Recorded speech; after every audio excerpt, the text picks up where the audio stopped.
guys, today we are going to be going over EKG preparing the patient.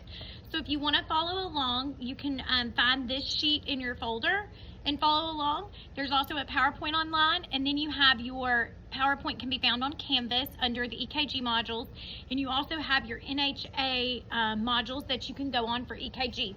But today we're going to talk about preparing the patient. So before I do an EKG, first of all, let's define what an EKG is. And that is just a non-invasive procedure. Non-invasive means it's not going to hurt the patient. We want to make sure that they know that. And it tracks the electrical activity of the heart. That's all we're looking at, is the electrical activity of the heart. But we must prepare the patient.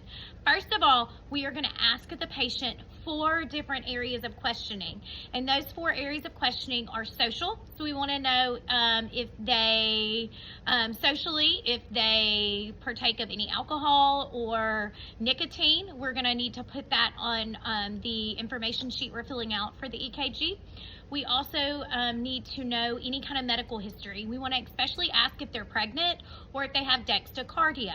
Dextrocardia is a condition to where the heart is not on the left side of the chest, it is on the right side of the chest. So you're going to want to ask that question specifically.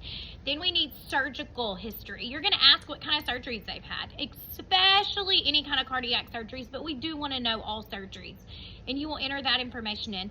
And the last thing is medication. Now, on medication, I want you to specifically ask if they're on any kind of medication, even over-the-counter medication, because some of our electrolytes, like potassium and calcium, some of those supplements can actually affect the electrical activity of the heart.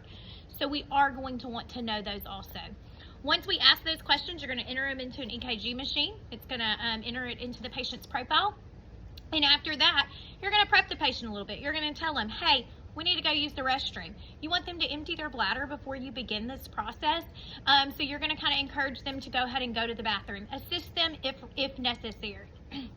Then you're going to tell them to undress from the waist up.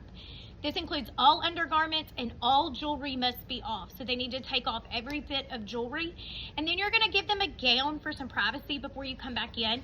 That way their gown opens to the front. So you're going to have them wear it kind of like a robe so that you're going to be able to access their chest without having to take their entire gown off to still provide them with some privacy. Then you need to tell them that you need their ankles accessible. So if they have on like tall boots or tall shoes, they need to take those off. They may leave their socks on, but you have to be able to access their ankles. Now, the other thing that we're going to ask them to do is turn off all electronics. We don't just want them up, we need them off because they will interfere with the EKG machine. So we want them to turn them off. And then we're going to look at the chest.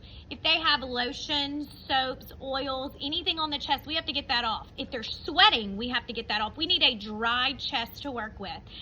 You can use alcohol prep pads. However, I would definitely recommend cleaning with soap and water and then drying the chest really good so that we can put the electrodes on the chest. If they have excessive chest hair, you will clip the hair off so that, again, the electrodes can stick to the chest. So that is all for prepping our patient to make sure that they are prepped for us to come in and position them appropriately.